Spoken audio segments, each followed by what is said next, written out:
Good morning, everyone. Thank you so much for joining us on episode 73 of the Blowback Roundtable. We are very fortunate today to have a special guest coming to us from Canada, Mike Mihajlovic. Mihajlovic. I That's probably right. butchered it. That's okay. So, engineer, defense technology specialist, author, historian, analyst, and former Army officer. We really appreciate you joining us. Thank you. We've seen you on various, podcasts, just having some great analysis.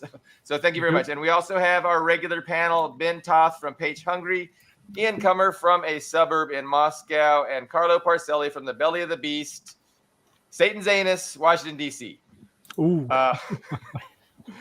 So a lot to discuss. The topic of our show, the title of our show this morning is "Hard to Part with the Patriots," and that's a reference to this big shortage of air defense that Ukraine is experiencing, and it's a big scandal throughout the Western press.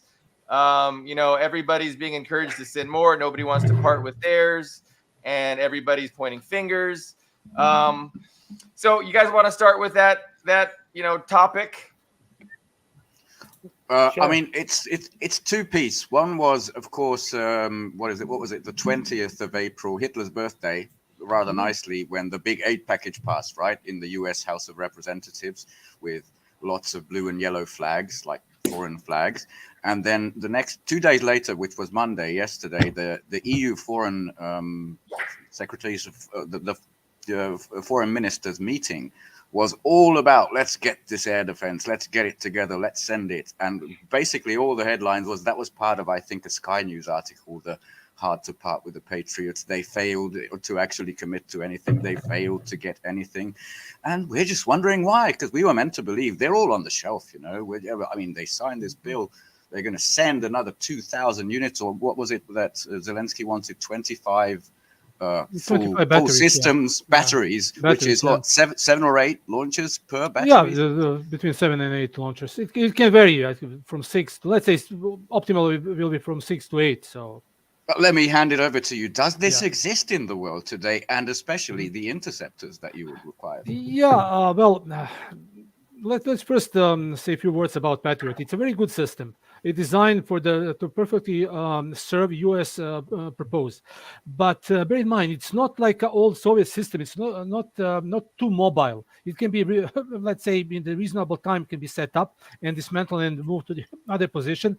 But it is not mobile. It is not on tracks. Like, for instance, S300B or even S300 PS or PM, which are much faster to deploy and engage and pack and move to the other position. The other thing is usually in the West system is simply exaggerated. So many good things were said about that, but I'm saying it is good one, but it definitely 100%, 150%, it is not game changer. Bear in mind, every air defense missile system, it is symbiosis. It's a triangle. Equipment, people, tactics. Anything that failed between all of them, everything failed. Now let's talk first about people, Ukrainians. They said that Ukrainians are many the system. So let's be it. The U.S. Army. Wait, Mike. Sorry, is that true? Is it feasible that Ukrainians have? I will get to that in a few minutes. Okay. So let's say that U.S. military is basic training is 23 weeks. Well, they said 23 weeks to make somebody proficient to use the system. No, done. It's not possible to have somebody proficient in the system. You can train somebody to turn on system, turn off system, do basic functions, basic checkup of the system, how it's working. But to be ready to 100% engage any kind of target in the airspace, you need not 23 months. You will need 2.5 years. Non-stop training, non-stop exercising, because it's repetition, it's a muscle memory. You need to the operator need to know exactly to do in many different situations. For instance, operator is they detected Kinjal missile on the radar, and somebody with 23 weeks of training is going to intercept that missile. They even didn't know how to set up the system properly to do that. Now, Those 23 weeks may be enough to train some, let's say, support auxiliary staff, guys that are going to disconnect and connect power cables, drivers, somebody that can do basically uh, elementary tasks. But operators, you need the years to train. Even somebody, for instance, who is previously, let's assume, some S300, the Ukrainian operator, he was assigned to be trained on the Patriot. Completely different logic, different electronics, different automation. Everything is different. We can talk about some similarity of tactics, but it's even worse to train somebody who spent his career, 20 years of S300, now to go to train on Patriot. The second thing, language barrier. How many operators in Ukraine are fluent in English? You need to read manuals. You need to read procedures. It is very hard thing to do. Yeah, they're skilled. They're very skilled on S300, Book M1, Tor, all of that stuff. Even the older one, S125 or 2K12. But using Western system, that is something that needed time, and Ukraine does not have that time. They had, I think, 5 batteries. Out of those 5 batteries, 4 are knocked out. On more or less. So a couple of launchers or radars doesn't really matter, but they're not functioning in the full strength. The second thing is, I believe that majority of operators in Ukrainian systems, they're actually Western contractors. I believe Retired people from the, let's say, German, NATO. German army, then Dutch army, maybe Spaniards. So some Europeans that you're using Patriot. Also, it should be some, or maybe there is somebody from the States. It's a lucrative stuff. That kind of high-tech mercenaries to operate those expensive systems. They are paid very well per day. They may be $500, $600, $700 per diem, plus bonuses for any destroyed target. Bear in mind also, for instance, Saudi Arabia, they have the Patriot system for years, and they're still using U.S. contractors to operate that stuff. So it's simply not easy to train. Can the operators operate the system from a location that is different from where the actual batteries are? Because I know obviously those batteries are going to be a target, and I mean it would be difficult for people to volunteer if they thought that they were going to put themselves at risk of. But if they can operate it from a distance, a safe distance, then they'd be more likely. Not really, because the system, how it's set up, you have a central command post, you have radars, you have launchers. For the certain distance, they can be maybe 50 meters. But when they hit with Kinjal or Pet or Zircon, let's say, or Iskander, the blast is 100 meters. So there is no way. Very dangerous job. Exactly, very dangerous job because bear in mind, when the ballistic missile attack that system, it's attacking through the cone of silence, basically from the top or very steep angle, let's say between 80 and 90 degrees. So that area is not covered. And how Patriot actually works? Patriot is not covering 360 degrees. Patriot is covering certain sphere.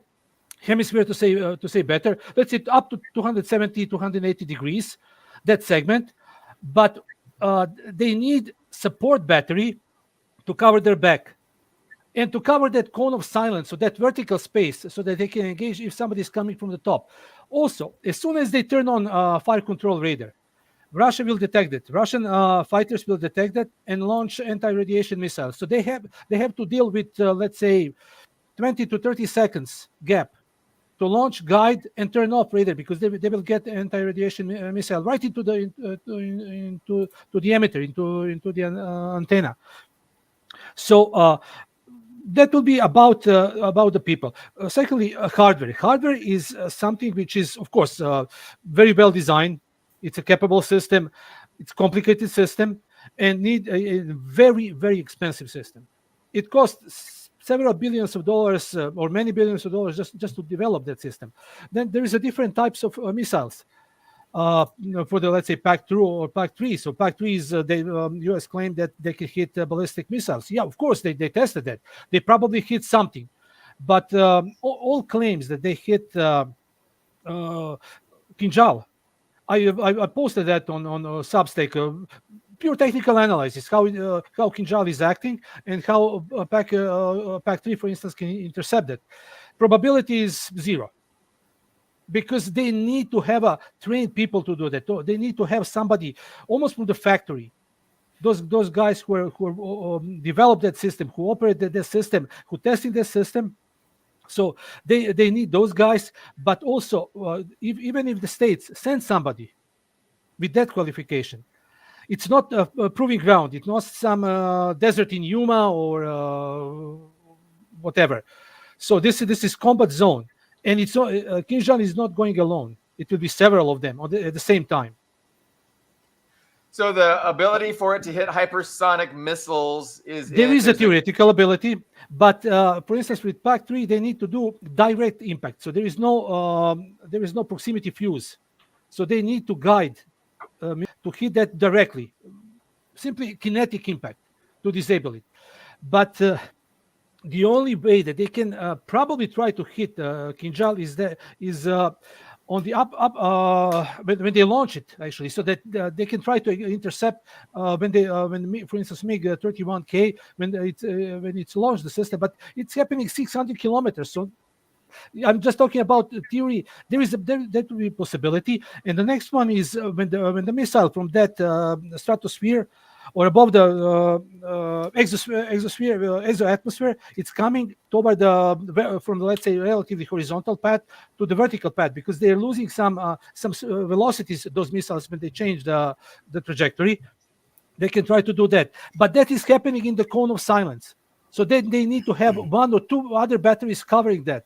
So Ukrainians need to have, for instance, if the Kiev is target, they need to have 3 batteries to cover Kiev.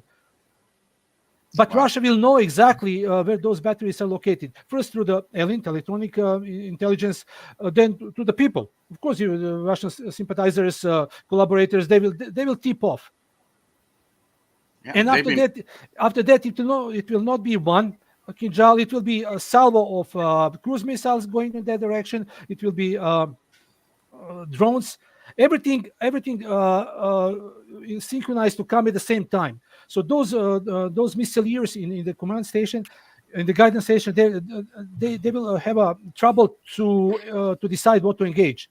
And above that, they will have Kinjals coming from the cone of silence right on the top. End of the game. So what do you make of the big propaganda push to pretend that, if only we had the Patriots, we can win? Like why is this big marketing? I mean, it seems like a marketing campaign to convince, people that we need to produce more Patriots. And yeah, who is benefiting from that? Follow the money. Military industrial complex, or I'm calling that often military investment complex. Where is that complex? In the States. So those Which guys one is are the this? one. General Dynamics or Raytheon? Yeah, General Dynamics, Raytheon. So those guys. I mean, they have fantastic production, top notch, but they're the one who's making money. So they're the one. Everything is in marketing. In the West, everything is in marketing. I'm often comparing that as like a used car sales guys. So our cars, no matter how can looking they are, how rusty they are, they're the best. So everything is in polishing and trying to sell story to the people. Yeah, there is no magic weapon, there is no wonder weapon. So capable system, but simply exaggerated to the form that they're trying to convince people, if we have enough of them, we will win the war. The war is not won with one weapon. Yeah, of course.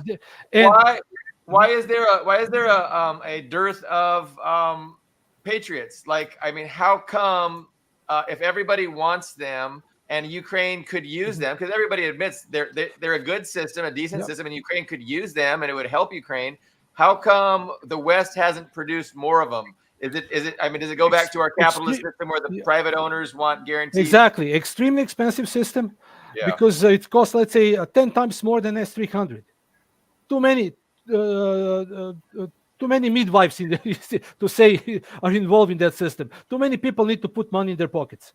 first directors, CEOs, they need to lubricate those guys from the biggest brothel in the world, which is nothing but the U.S. Congress. So they need to bribe those guys. So everything is involved. So that's the reason why the system is so expensive.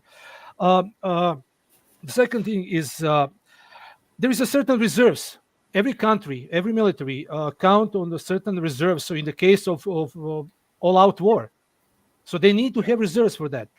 How these things will go? All this, those missiles which are now in the reserve, or somewhere in the U.S. bases, or Germany, or Netherlands, they will send small portion of that, and that money which is allocated in that deal, 61 billion.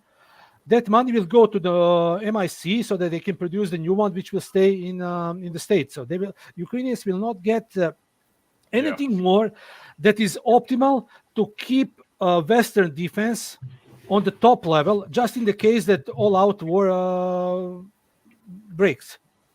So the second thing, let's assume that they can send 25 batteries. How Ukrainians are going to fill crews for those 25 batteries?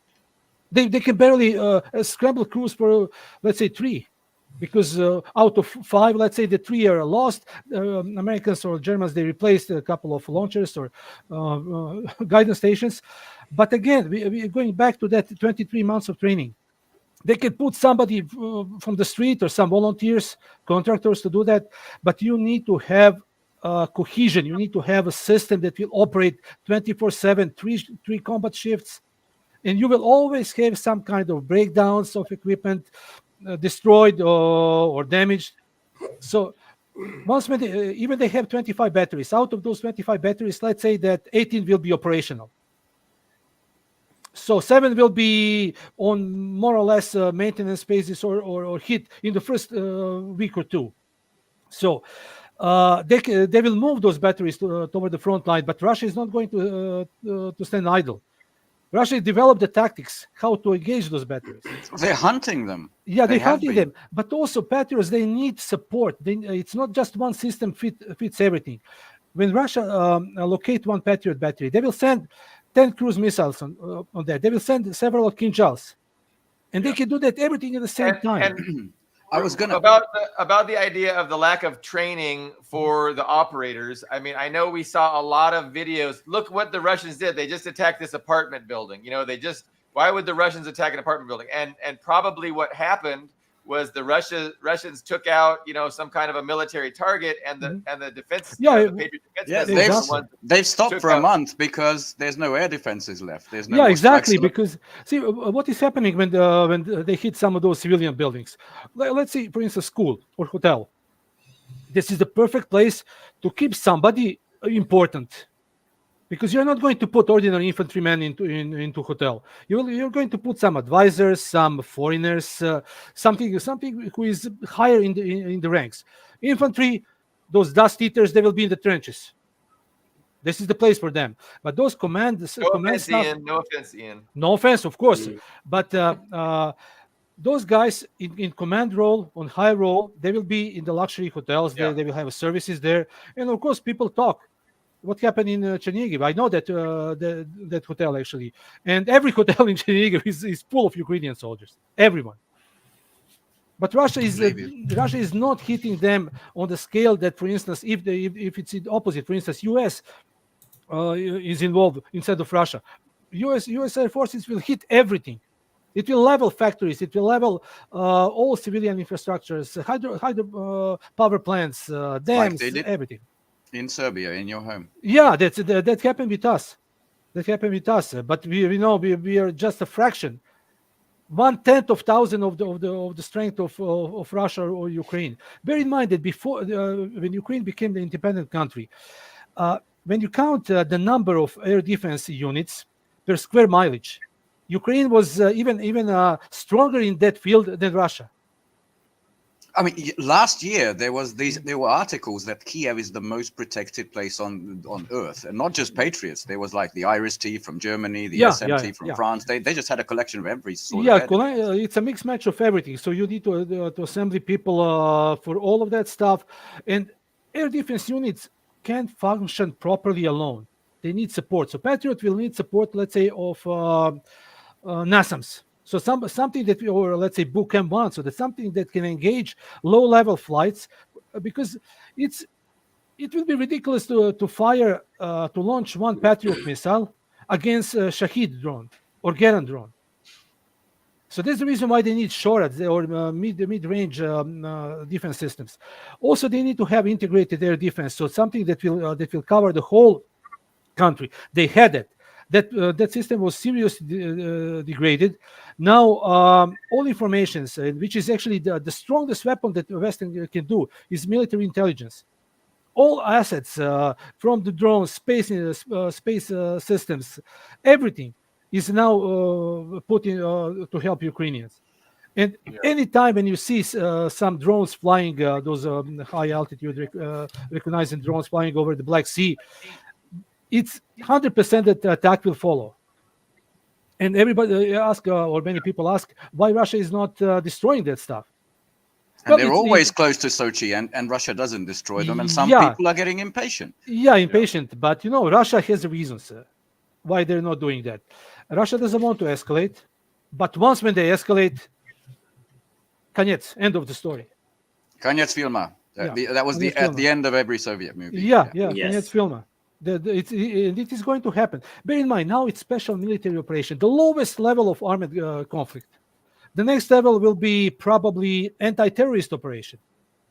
After that is full-scale war. So Russia is not fighting with the full scale. Russia is fighting only with the professional troops, volunteers.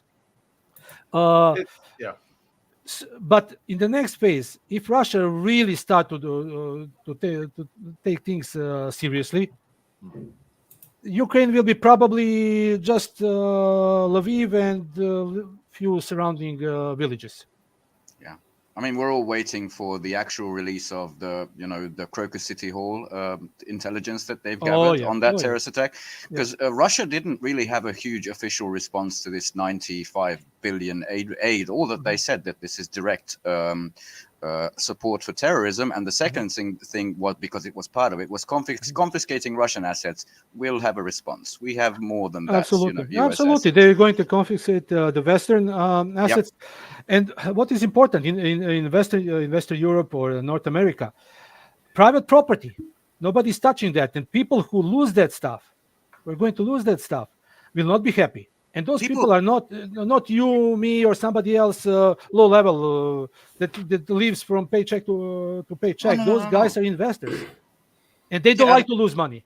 Yeah, the House of Saud, the oil, they're parking money here because they think it's safe. And when that illusion bursts. But anyway, before we switch topics, I wanted to ask you, since you're in the weapon system mode, and then we can shift to anything.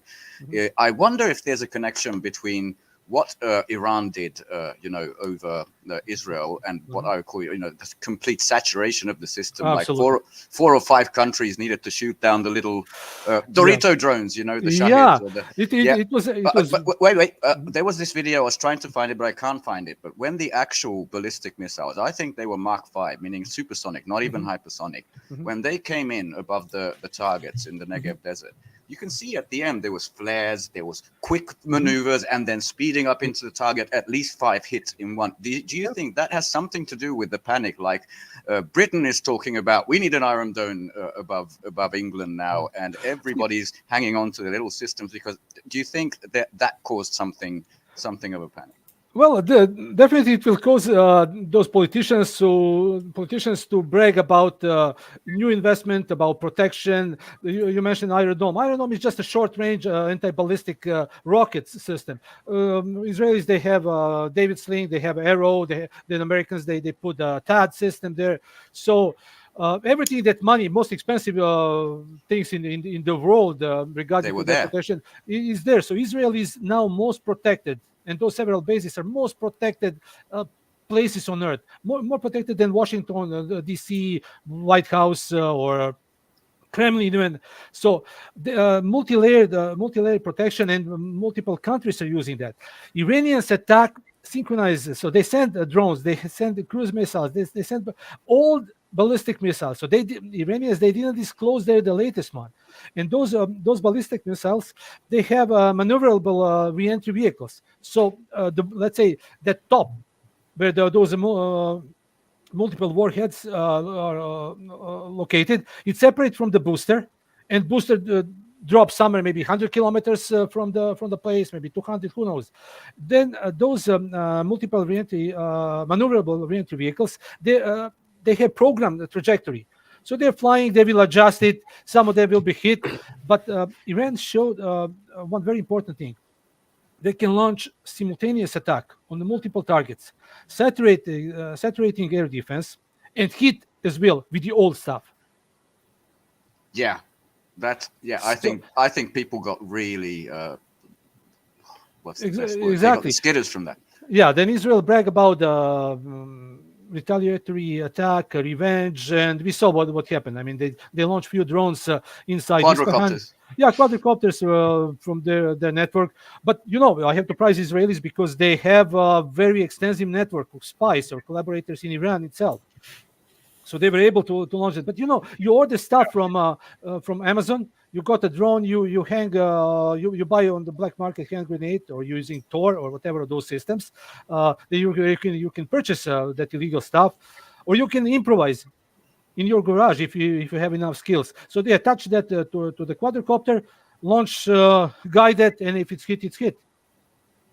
But Israel didn't attack with their aeroballistic missiles. So they were around Iraq through the Jordanian space, and the Jordanians are actually extended range of Israeli air defense. Yes.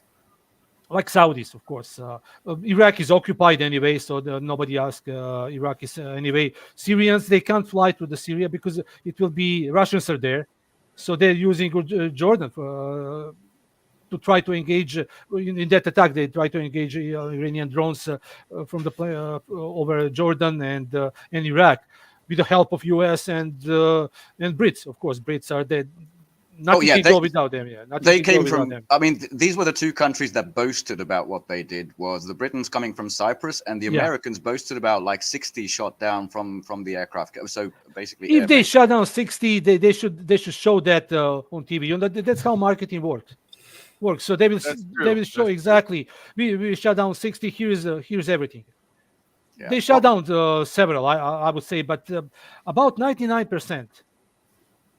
What are they talking about? 99% of what? Then they said 98, then 89. I would say 50% because many of those maneuverable reentry vehicles are counted as independent ballistic missiles. So if one ballistic missile has a 6, those 6, and they send 10, it will be 60 reentry vehicles hitting different places. But Iran showed that they can attack anytime they want, anywhere they want. Yeah. With the amazing precision. They even didn't want to hit, let's say, F-35 hangars. They hit runway, they hit some unimportant buildings. And the Israelis said, no one died. They said, no, it's a miss. Precision is 0, whatever. No. Yeah, they haven't shown photographs either. They showed one photograph of a hole with dugout earth next to it. That's what they said the impact. At least they need to have somebody. They need to hire. Maybe they can hire somebody from Ukraine about those building that propaganda. Just go to first dealership and hire some of those used car sales managers or guys, so at least they can do something. So we talked about the SMO perhaps morphing into a anti-terror operation, and there's some speculation that once Zelensky's term is actually finished in May, that might actually change the approach that Russia takes to the conflict. Carlo, did you have? Yeah, I had a question for Mike. In this new bill that passed the Congress, there's a talk that ATACMS are also included. Do you see any reality to that? Are ATACMS really going to be used against the Kursk bridge? Can I add that shorter range ATACMS, I believe, have already been transferred? They were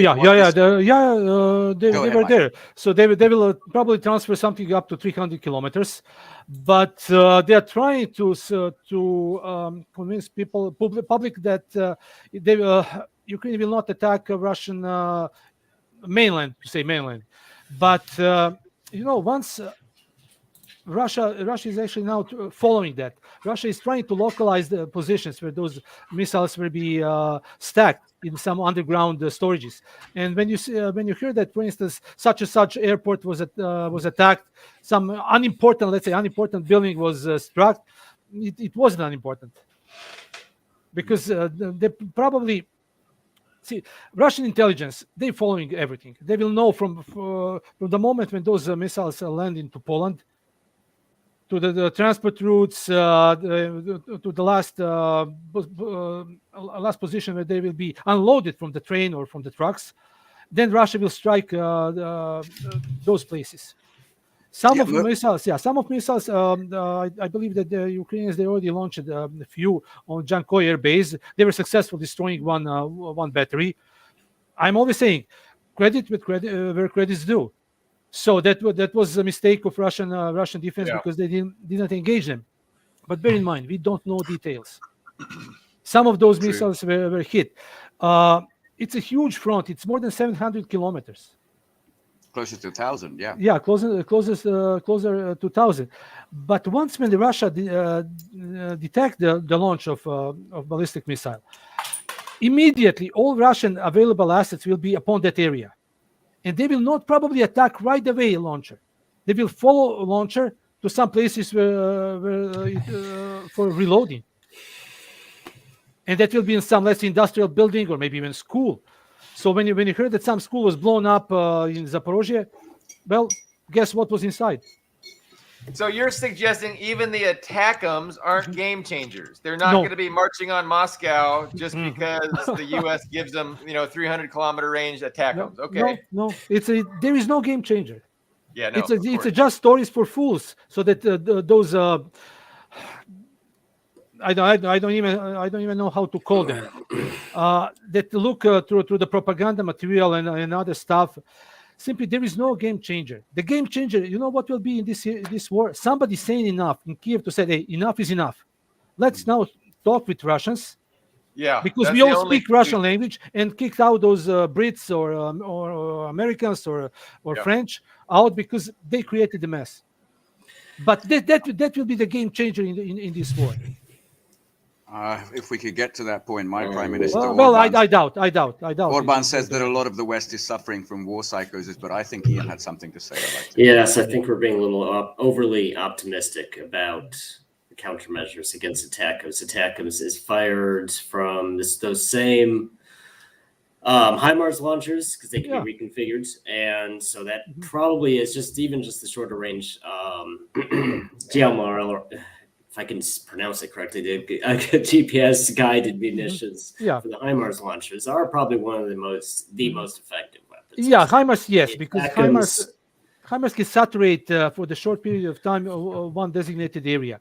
But if Russia has, for instance, one Tor battery there, Russia will engage with two Tor missiles. Will engage each HIMARS rocket, and that will guarantee 99% of destruction. And Tor, let's say Tor M1 or M2 has 8 to 10 seconds reaction time.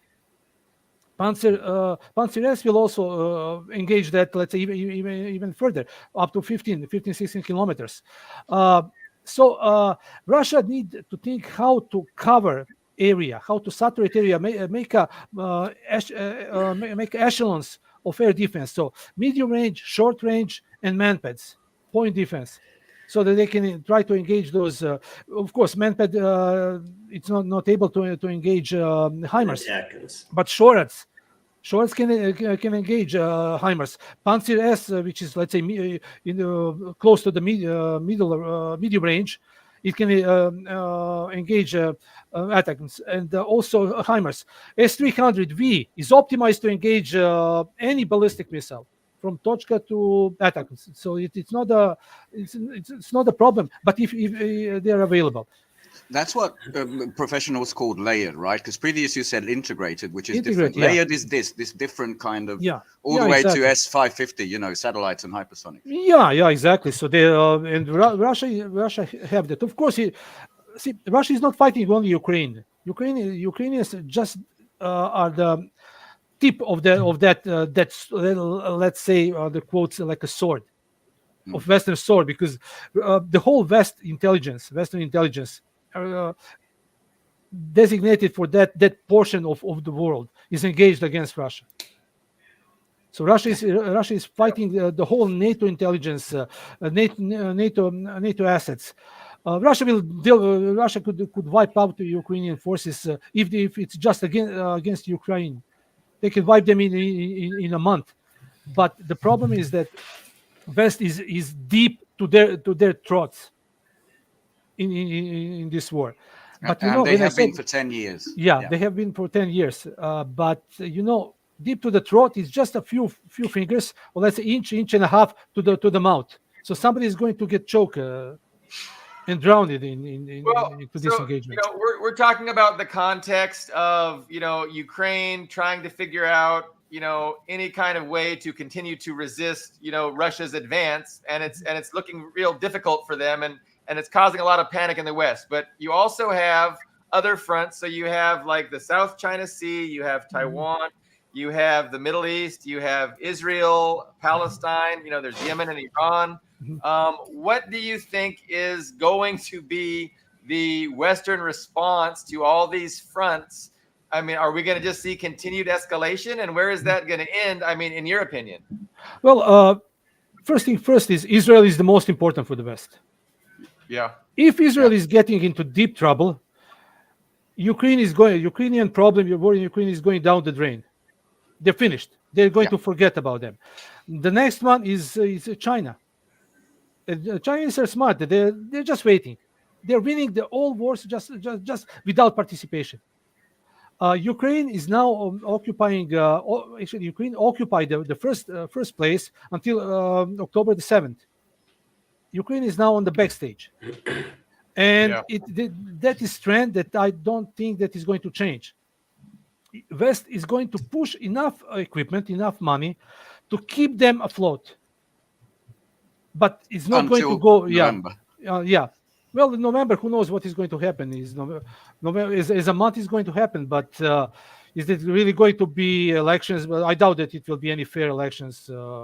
I hope that it will be. I mean, normal American people deserve that. Normal American people. YouTube, they're going to be free and fair. YouTube. Yeah, but yes, that's what we're saying. Yeah. I really hope that. But when you look at both of those political parties, more or less they're working for one master, and that master is the one who controls military-industrial complex. It's the Western mode of it's how basically the economy is structured. So what do you think about this? Because the answer seems to be throw money at it, but obviously we're not really. I mean, people. Zelensky said that starting tomorrow, all the Ukrainians abroad are not going to have consulary or ambassadorial services between the ages of 18 and 60 unless they have a military card or ID, which is horrible. But this is the response of the fucking rat. I'm sorry to say that. What do you think about this? It's English, but it's got subtitles. Let's go. Vladimir Putin thinks he can outlast us and outlast Ukraine. The message out of Capri is he can't and will not. We are determined as a G7 to continue our strong support for Ukraine. I mean, there's more to it. It's a comedy. It's a comedy. I mean, I look at that, and every time when I hear him talking, it's a joker, basically. That guy is just, let's say, PR for who knows what. And believe it or not, they're sending him to intimidate China. Can you believe that? Sending him to warn in Beijing. In Beijing to intimidate China not to support Russia. At least he will be very successful, I guess. I hope it's televised. He will be very successful. He will probably he'll be greeted by the vice mayor of mayor of some village in the northern Xinjiang. I mean, ridiculous what kind of people they have, but he was some kind of elected official before, or maybe not. I'm not really familiar with how U.S. put those people, but it's like a Vicky Nuland, cookie lady. What to say? I'm trying to not to laugh, try to be serious, but it's really hard to answer properly questions about those guys. Yeah, the problem is they're taken seriously by the entirety of the Western press, and that influences, your normal average person's opinion. And so people just don't know better than to laugh at these fucking fools, and people just take it seriously, and that's the problem. But anybody that knows what the fuck is going on laughs at them. Yeah, but exactly. most people don't. Exactly, and again, because U.S. is and still is the most powerful country in the world, and I'm always saying there's hardly better people than ordinary Americans. I have so many friends. It's so easygoing people, but government is completely opposite. There is nothing normal in that government. Everything is just serving some kind of interests, filling their pockets, and I believe it will be nothing short of the world-class circus as we approaching to November. How are wait? Let me add Western Europe to that, because they also of course, the interests of Washington, and we're going to have a July EU election is an absolute shit show. Go ahead, Billy Bob. Well, again, I'm wondering, how do you think it's going to play out? I guess a lot of it's going to determine on November. Once that is established, who the front person, who the public face is of the administration, or of the Western ruling class, then they're going to figure out a plan of action to respond to all these collapses on all these different fronts. But do you have any strong opinions about how that's going to play out? Well, if Biden continue, it's much easier to answer that, because U.S. will go much deeper into that cesspool that they created. If Trump win, then in that case, it will be some smaller support to Ukraine. But Trump is a president. But those who control people, who put this kind of leaders, they're the ones who are going to decide. So in that case, I believe that Ukraine will go, regarding to the U.S., Ukraine will go down the drain. It will be some engagement, because the BlackRock need to get money back. Investor, they need money back. Israel is going to be paramount. Is everything for Israel. China, so, because also North Korea is there, and now Iran. In Iran. So the world changed for good, forever, I would say, actually, because now there is BRICS, which is rapidly gaining strength, and G7, which is just clowns that have nothing but the banking system, money laundering system on the global scale. There is no production in Europe on the level that it was before, or let's say 50 years ago, or production in the US and Canada that was 50 years ago. Now what we have here, we have service industry, fast food, banking, and that's it. And in Canada we have Drival, of course, Drival and 2x4s. Oh, and all financialized. I think it's called the FIRE sector, right? Finance, insurance. That stuff. Anything related to money. But money, if you print money, you will create inflation. So you need to have some backup for that money. BRICS countries, they have industry. Commodities, they have industries. They have mineral reserves. So this whole globalism, the whole globalist idea of free trade, and we're going to have, private industry just, being able to trade from country to country without any tariffs, without any, impediments. And this is going to be great for everyone, because it's going to, everybody's going to prosper. It's going to allow people's cost of living, their quality of life, their living standards to increase. Living standards will increase everywhere. But now they've kind of just gone away from that narrative. And now they're saying, no, China's overproducing. China has too much stuff. And now they want to give it to us. So that's a threat to us. China's being bad. But I thought the whole point was so we could have cheap commodities and everybody could enjoy technology and renewable energy, like these batteries and these solar panels. Like, wasn't that the whole point of improving people's quality of life? And now that it's actually becoming a reality with China lowering the prices, now that's a threat that we've got to attack China over. Of course, because Western countries lost production capacities. For instance, China. Look at the phone, just ordinary iPhone. In China, it costs maybe $200 to produce. If you want somebody to bring all of that stuff in the States, it will cost about 4,000 to 5,000 to produce. And where are the margins? Where are the margins for that? So yeah, time when China was just a factory shipping the stuff in the States, ruled by the oligarchs from the West, it's over. So we now what we have here, we're talking. Our standard is going down.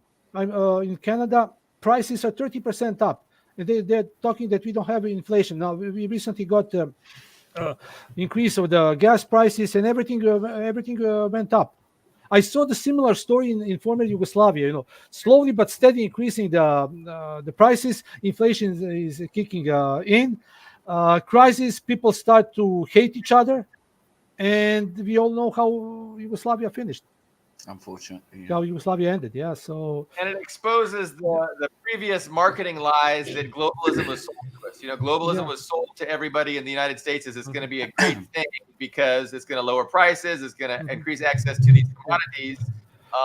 But that was just a marketing ploy to benefit the Western corporations. And now that they are no longer benefiting from that relationship, they've just changed their ideology. Now they're going to shove a totally different marketing campaign down our throats because they think we won't know any better, and most people won't know any better. But well, the Western elite shoot themselves in the both feet, both legs, not even foot, both legs, knees. So it's Orban said that, by the way. I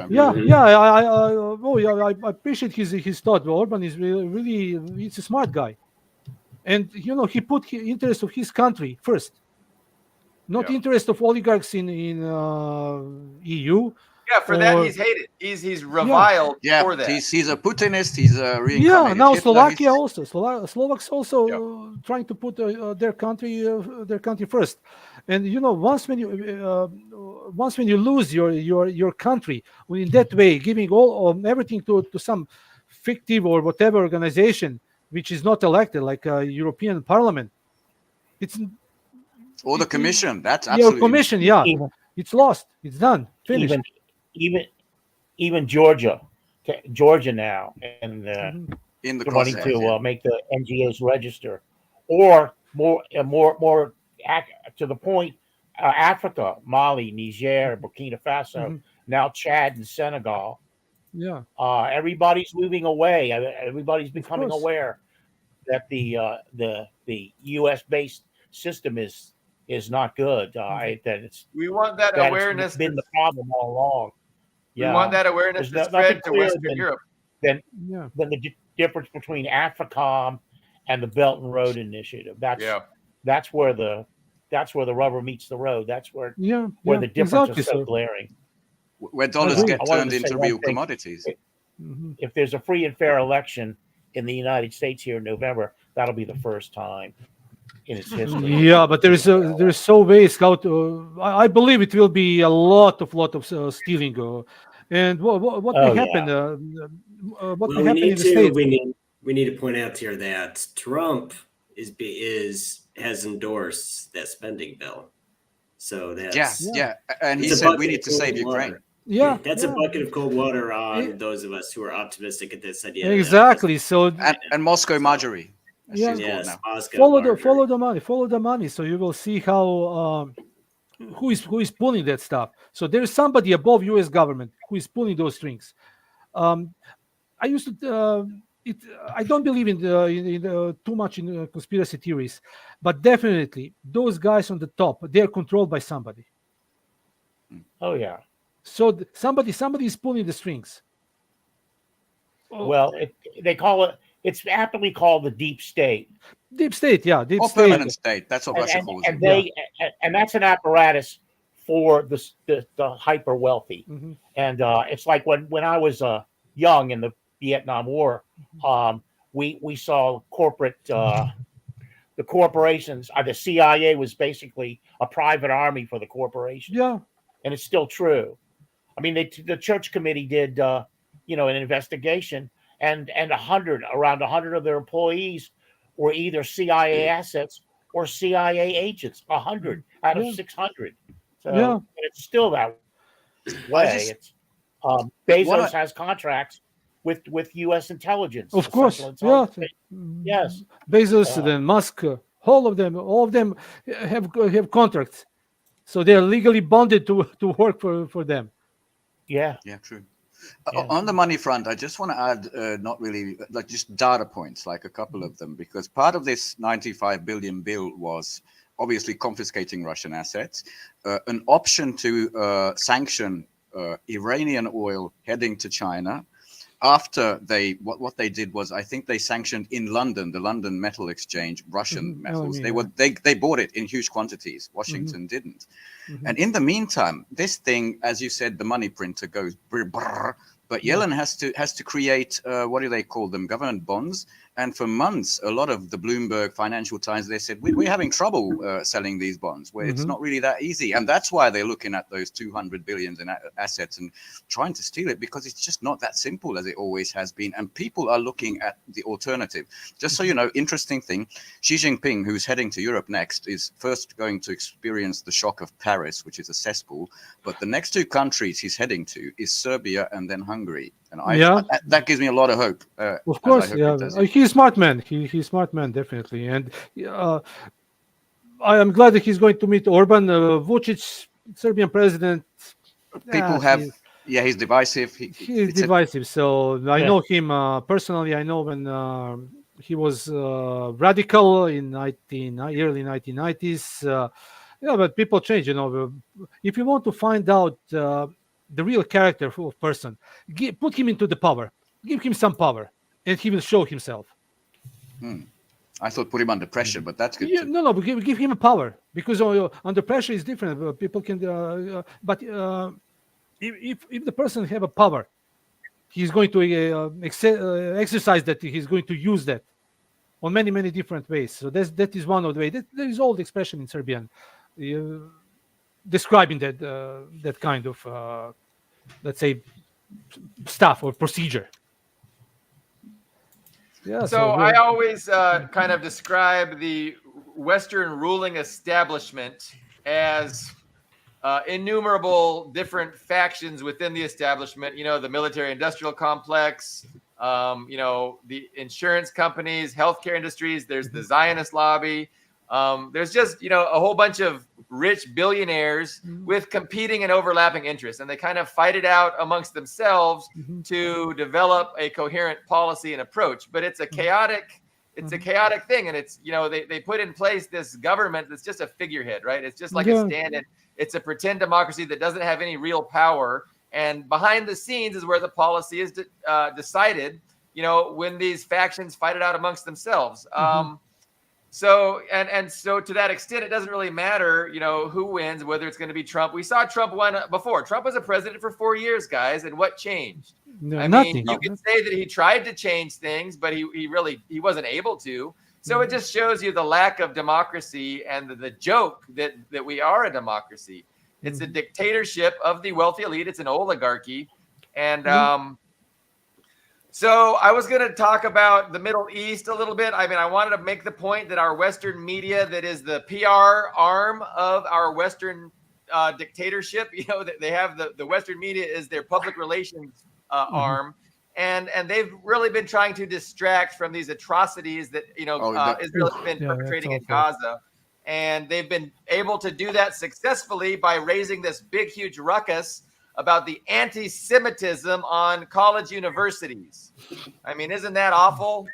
Absolutely. Just look away from the 700 people, doctors and nurses and patients that were executed and had their heads tied behind their back at the hospital. But let's focus on how individual self-identified Jewish students feel unsafe on Columbia University. Yeah, and Yale. Yeah. It's tragic what's going on in Gaza, and they're trying to brainwash people. If it's genocide, just call it genocide. And every single word in the definition of genocide is applicable in Gaza case, on Gaza case. So I have nothing really to say, because normal person must acknowledge that something is awful, something which is out of any kind of human behavior is going there. And I we think can everybody in the contrast- world Yeah, we can acknowledges see and the knows that. hypocrisy with how they pretended that there was atrocities in Bucha and how big of a story that was, how they tried to promote that, with how they try and hide and obfuscate, conceal, and talk about other things when the actual atrocities take place. And the whole world sees that. The whole world sees the hypocrisy, and that's, all these events seem to be just increasing the velocity at which the Western Empire is collapsing, and that's great. yeah, It's also absolutely. dangerous. Absolutely. It's a little bit dangerous. Well, Since we only have you for about 5 minutes, by the way, thank you for the hour of your time. I wanted one last topic to get your thoughts on this. Apparently, there might be a nuclear Poland because Andrzej Duda, who is the actual president, went and talked to Joe Biden, and he announced this in Washington. But the new Prime Minister Tusk, who is a different party, they're opposing forces. He didn't really know about this. He said we'll have to talk at the opportune time. What do you think this is? What's behind this? Well, And by the way, these are the guys who also refuse to hand over their patriots, like openly left refuse. hand. Left hand doesn't know what right hand is doing. So opposing opinions. Maybe it's just a game, but Poland first will never control nuclear weapons. That will be only U.S. controlled. So if they put a truck like with Germany. like Germany, if they put a truck with 5, 6, 10 warheads that can be or bombs that can be loaded into the airplanes, so be it. I don't see any problem with that. It's just another target, nothing else. And Russia has the 6,000 nuclear rockets that they can, or bombs that can obliterate everything. So it's just a banging into the drums, war drums, trying to look as strong, but it's simply nothing. It will be the same story like nuclear weapons in Germany, nuclear weapons in Turkey or in Italy. Yeah, so be it. Russia has nuclear weapons in Belarus. I was just thinking, why now? I mean, are they hell-bent? They're looking at, Ukraine disintegrating, and maybe they want to go into Lvov. They call it that, not Lviv. And they need a deterrent to be safe. I just don't understand why now. Yeah, flexing the muscles, the first thing. But the chance that Ukraine may be divided. And for instance, Poles, they will claim Galicia, Romanians, they will claim their part, Hungarians, Transcarpathia. Russia will probably take Odessa up to the Pridnestrovye. So Ukraine, it's very, very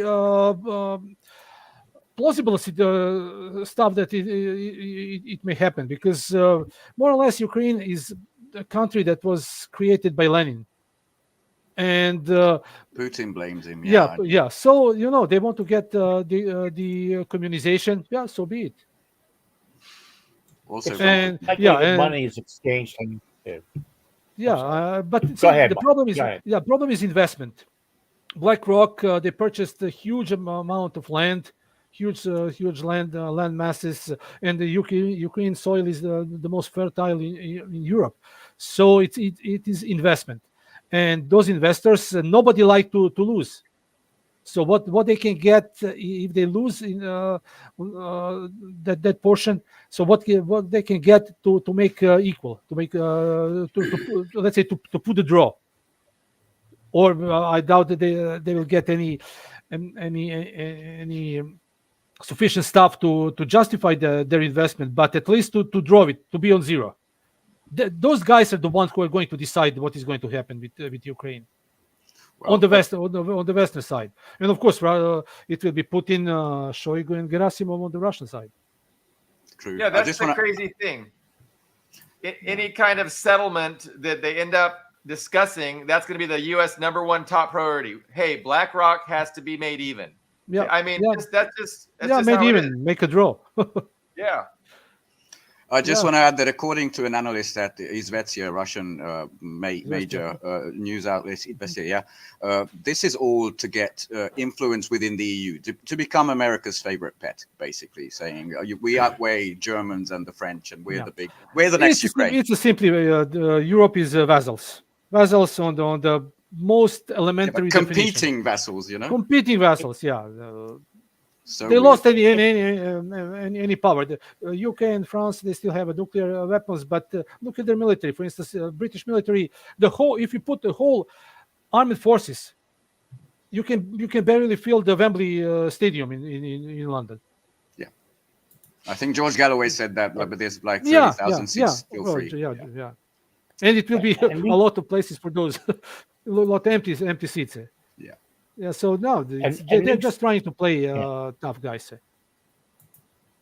I think, and nukes in Poland is like any other business deal. Lobbyists, bribes, the elite get a big taste of the money. I had one. Yeah. I don't know if we have time for it, but I knew Pierre Spray, the great critic of the F-35, even though he was an engineer working on the project. I knew him through his recording because we both liked avant-garde jazz. He had a maple shade recording studio where they did analog recordings because he thought digital was just absolutely inferior and destroyed every aspect of enjoying recorded music. But what do you think of the F-35 as an engineered engine? Overpriced, over-engineered, underperformed. Yeah, Nice That's and terse. Yeah, Pierre's opinion of his own plane. yeah. It simply costs too much. The best user of F-35 are actually Israelis, but they're training hitting Gazans or Lebanese Hezbollah in Lebanon. That's Simply why costs it was. too much. It Simply was costs shown too much.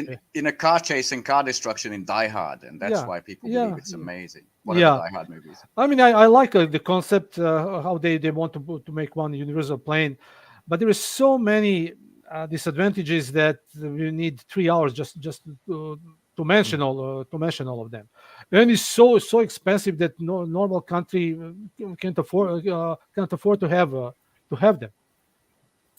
It's a budget breaker. Yeah. So the United States is doing a joint Navy military drills with the Philippines in contested areas of the South China Sea. Maybe that's going on as we speak.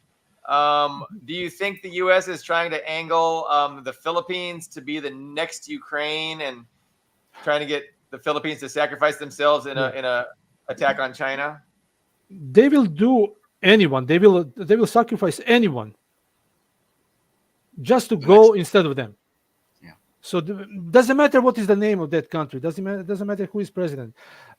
That's the way how everything is set up. They deputize pawns. Yeah. I hope the Philippines know better. I hope Bongbong Marcos Jr. Doesn't sign his people up for that. Yeah, because it didn't work out. It hasn't worked out well for Ukraine. Yeah, it didn't work. It didn't work well. Australia time will tell. Time will tell. Time will tell. Yeah. You mentioned that you have another meeting, and we don't. Yeah, want to keep I have you it over time, at 1:15 local time, so I have 12 minutes. Okay. all right. Oh, good, great.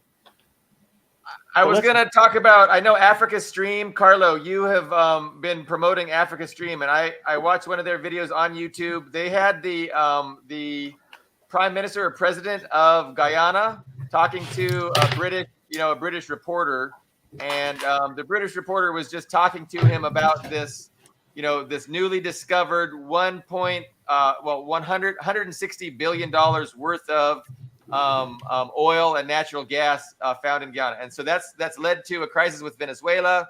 Venezuela is saying, that's a lot of that is on territory that should be part of Venezuela. Are you guys familiar with this whole issue? Carlo, a little bit. Yeah, I mean, you're talking about South America now, so yeah. I really historically, I read a little bit about it, but I really can't. I think at one time that part of Guyana was under Venezuelan control, but somehow the British. I'm not sure. I really can't comment on it, to tell you the truth. So Venezuela's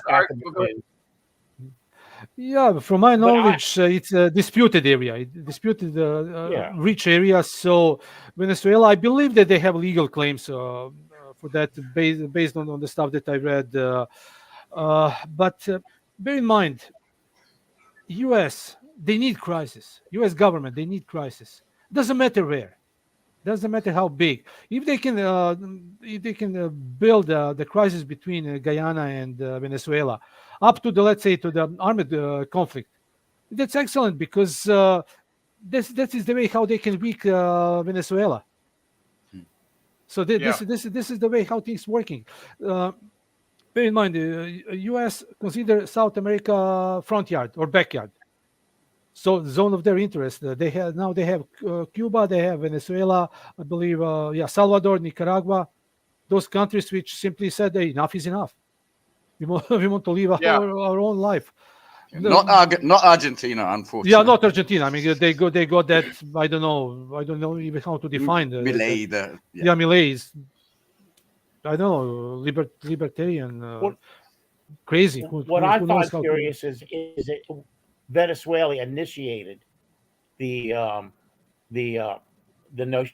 or reinvigorated the project to take back that part of Guyana, and why they did it at this point, I'm not aware.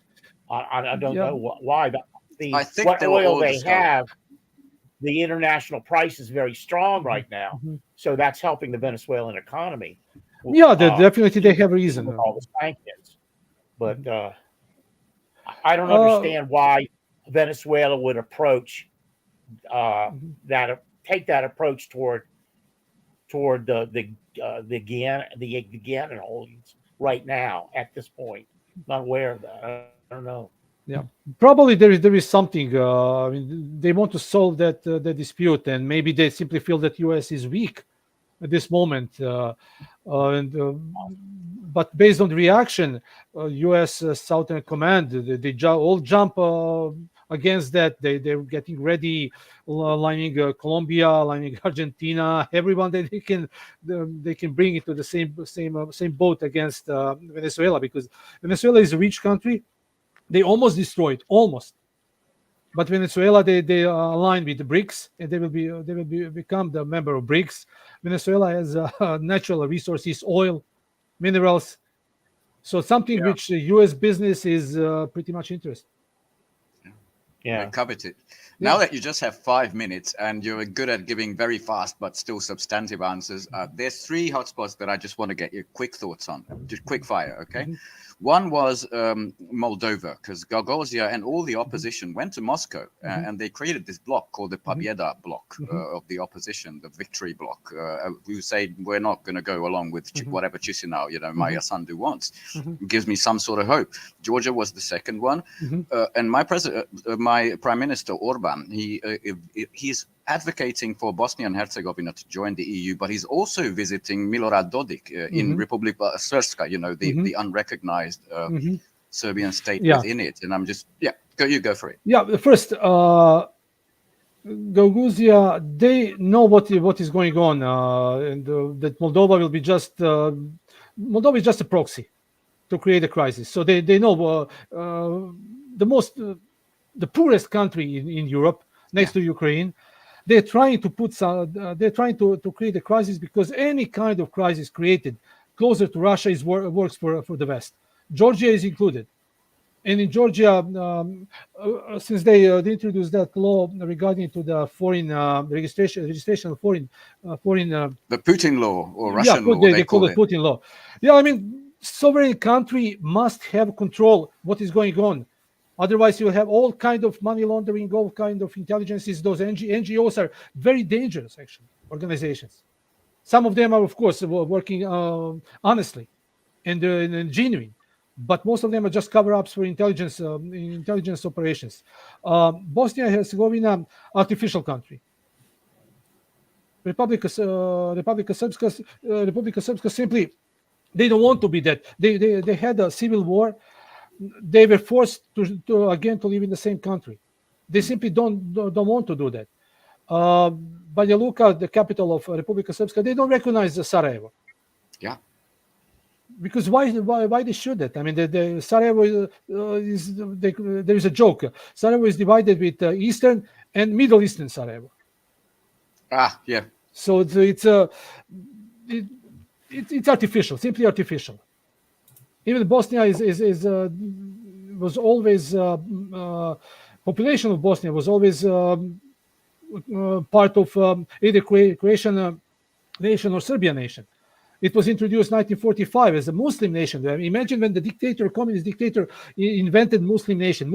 Islam, that I respect, is a religion, not a nation.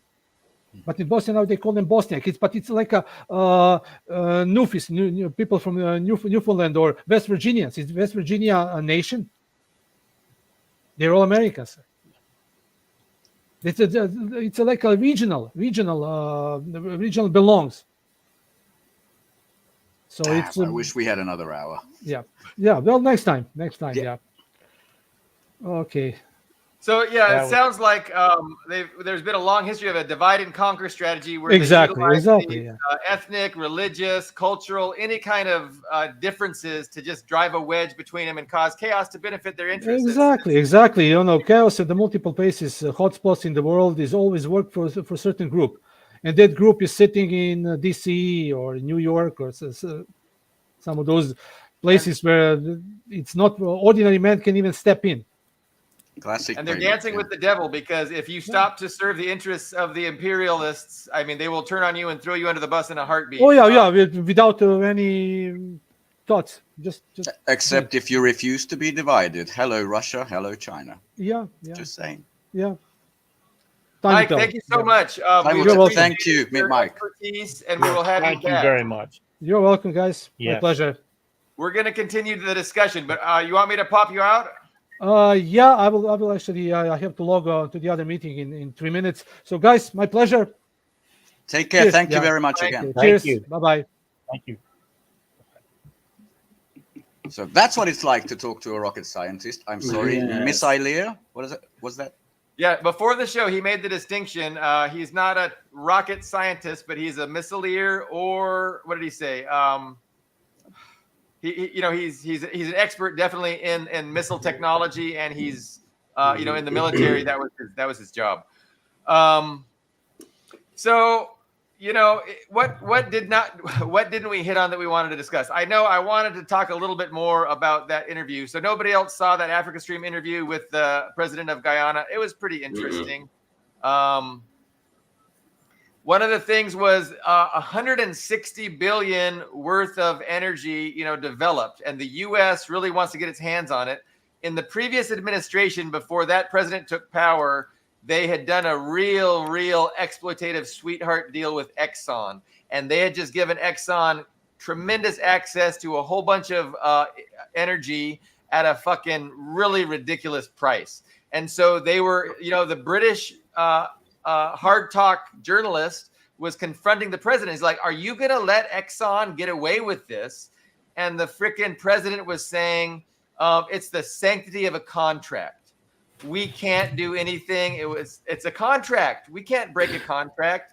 And I just wanted to slap him. I mean, the fuck. Yeah, I mean, watch out for those contracts. Whoever's in charge of Namibia, where they recently found another 10 billion barrels of oil, just watch out for these parasites. What I was thinking too, it's 160 billion, and with that 160 billion, it's going to transform this country of Guyana, and it could do so much for this country of Guyana. And I'm just thinking how the U.S. at the drop of a hat will give. It's nothing to the U.S. They'll give a fucking 160 billion to kill 500,000 Ukrainians without even batting an eyelash. It's like, it just gives you some kinds of it gives you a frame of reference. All this energy, this newly discovered, and everybody wants to get their hands on it for 160 billion, and yet we'll just pass a law and give Ukraine it's 160 billion. It's amazing. You got more clips, Ben? Classic corruption. I don't. Well, I have a clip Classic that we should watch about a media, which I guess we're sort of a part of, and it was an interview between the despicable Piers Morgan, one of the worst Brits ever to come to America, and Professor Mohammed Barandi of Tehran University. Oh yeah, that was a good one. And I think it was mostly about Ukraine, but it also applies to any other conflict. So if you want to have a watch, let's do it. Piers, let me give you a word of advice. Your media outlets in the West have been misleading the people for 2 years now, saying Ukraine is winning, Ukraine is winning. Suddenly everyone is saying Ukraine is falling apart. dishonest narratives and reporting dishonestly to your own people ultimately hurt the people of England and Europe and the United States. And your endless wars based upon this nonsense and this misinformation lead to huge waves of refugees. And then the people of Europe feel overwhelmed by these refugees that you yourself brought upon yourself. Here. I thought it was excellent, especially to confront that guy with it. Well, I've been saying that for years. It's like even when I watched Napolitano with Douglas McGregor, talking about immigrants. What's the solution? What's the solution? I can't think what the solution is, and I'm screaming at the TV or the video. I know what the solution is. Stop destroying their countries through U.S. foreign policy, you dumb fucks. It's an aspect of neocolonialism. That's the solution. Have me on. Let Doug McGregor, let him take his fucking nap. You know, he needs a nap. He can't solve that. Have me on, Judge. I can solve it for you. I'm going to reach out. I'm going to reach out to him, and I'm going to see what I can do about getting Come on. Ben, did you have another clip? Yeah. It'll take me 8 seconds. That'll be the whole show. Done. Solved. I didn't know we were going to go into the area of insults. All I had was like a funny end frame, like a still from a recent Reuters article that we can end with. But maybe you guys have some final thoughts. Ian, first, my apologies. You didn't really get to have a lot of words in. I'm sorry for that. No, it's a good lecture on the details of air defense artillery. And can I say, rest in peace, Tijas? I think it's now confirmed. Maybe you can talk about. Yes, so it was Russell confirmed. He was killed. No details. No confirmed details. I mean, I've heard several stories, but no confirmed details except that he did in fact die and his body was recovered. So okay. And his wife is still running his social media account. So if you see a post from him on VK or something like that, it's not a hacker or anything like that. It's just his wife running his account for him. So they'll still be posting news from Donetsk region. Just not by him, obviously. Very disappointing news. We are not happy at all to hear that. He fought the Banderai. He saved people, so rest in peace, hero. Also, we are streaming to multiple new destinations this week. Ian's Facebook and Ian's YouTube. So thank you for connecting our live stream to those other platforms. Hopefully, we'll get a few more viewers. I wanted to say something else, which escapes me. Maybe I had some notes. We've gotten to that point, but. Heck with it. All right. Well, let me bring up something funny to end with. If you're ready to end, maybe it will remind you of something. I just thought this was the funniest thing. You've probably seen the gaff. Yes. My uncle was eaten by cannibals. I just saw this in the morning. I almost spilled my coffee. It was amazing. Oh, it's a still. I'm waiting for the video. I want to hear. Unfortunately, you want to hear the video? When I left Scranton today, I wanted to go to the war memorial that has the names of all the Scrantonians who died in World War II etched into a granite wall, because I wanted to see where my Uncle Bosie Ambrose J. Finnegan, where his name was etched. Back when D-Day occurred, and on Sunday, the next day, my mother's 4 brothers all went down to the recruiting station and joined the military. Every one of them volunteered. And my uncle, they called him Ambrose Bosie, they called him Bosie. My Uncle Bosie was a hell of an athlete, they tell me, when he was a kid. And he became an Army Air Corps before the Air Force came along. He flew those single-engine planes as reconnaissance over war zones. He got shot down in New Guinea, and they never found the body because there are a lot of cannibals for real in that part of New Guinea. I think that's enough from him. I just, A little bit of an outrage from the New Guinea Prime Minister. He wasn't happy with the I don't allegation. blame him. Yeah. Well, with Biden, though, it's not just him being senile. He's always been a pathological liar. Like, he's lied about every aspect of his life. I mean, he's lied about how his own son died. He's lied about his grades in law school. He's lied about these gangsta-looking guys. What was his name? Corn Pop. I mean, no one. Someone did a compilation. I think he grew up amongst at least 12 ethnicities. Polish, Irish, Italian, Greek. He had everything in his family. In his defense, he's lied so much he really doesn't know what the truth is anymore. So you got to cut him some slack. When you add so many lies with bad memory, he might not even know what's true and what's not. But what better president for the ruling class? Like, what better person? What better kind of person to have as your figurehead that doesn't even know what's going on? It's just he's the perfect president. He's the perfect candidate. They're really wanting him to get 4 more years. I can't imagine 4 more fucking years. God bless him. Can he live that much? I don't know. I mean, I'm watching that movie. What's that movie called? It's the new miniseries on Amazon about the game Fallout. And so they've got this ghoul character. Yeah, you could live hundreds of years with the right meds. So yes, yes, Paulie, Joe Bidenopolis, the famous Greek nickname. Yes. Well, actually, there's Aubrey de Grey. Do you guys know about Aubrey de Grey? No, but I just imagined the ghoulified Biden, and it's horrific. He's like a futurologist, and he's working on people living to at least 160 years. He says he wants to sync up advances in medical science with longevity, and that's his. You can look him up on the net. I think he's still alive. Aubrey de Grey. George Soros. That's his whole shtick. He's getting lots of money from people who want to live longer. Yeah, no, I'm sure Soros and all those people who are, the baby blood is not, it's coming at its end. It's already maximized their lives. They got to figure something else out because their time is coming very soon. All right, guys, we will see you Friday. Thank you, everyone, for joining us. We already said goodbye to Mike, but we will be here Friday with another special guest, I presume. I hope so. And cheers for Paulie, Brian, Holden, yes. Drew, for being with us today. Thank you, viewers. We'll see you on Friday. Thanks.